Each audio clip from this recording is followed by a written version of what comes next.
How much power do you need for your fancy headphones or IEMs? We'll define need as the necessary power to get it to an appropriate loudness comfortable for your listening experience with a little bit of room left over. We're going to keep things fairly basic and focus on two terms.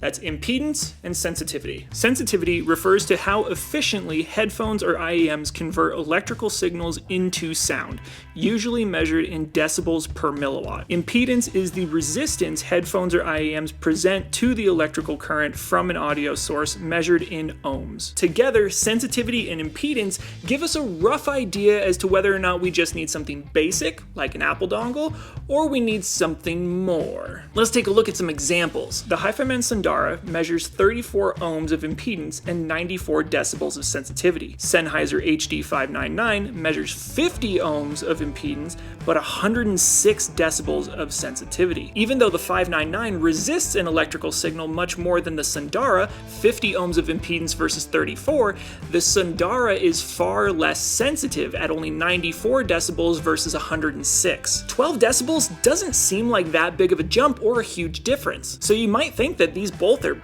pretty similar to drive, until you realize that decibels are not linear, they're logarithmic. So that 12 decibels of sensitivity equates to a 4 times louder experience on the HD599 than the Sundara in perceived loudness. But let's simplify things a little bit. If you have something with high sensitivity, say over 100 decibels, and low impedance, say under 50, you're totally fine with just a basic 3.5mm adapter or your laptop or an Apple dongle. You don't need anything special. But something with low sensitivity, say under 100 decibels, and high impedance, say over 50 ohms, you're probably going to need an amp. The vast majority of IEMs simply do not need an amp. They are so sensitive, they are so small, they have like very little resistance, they're super loud, easy enough to be powered off of anything in the vast majority of cases. It is much more common for headphones to need an amp. Sennheiser HD600, amp.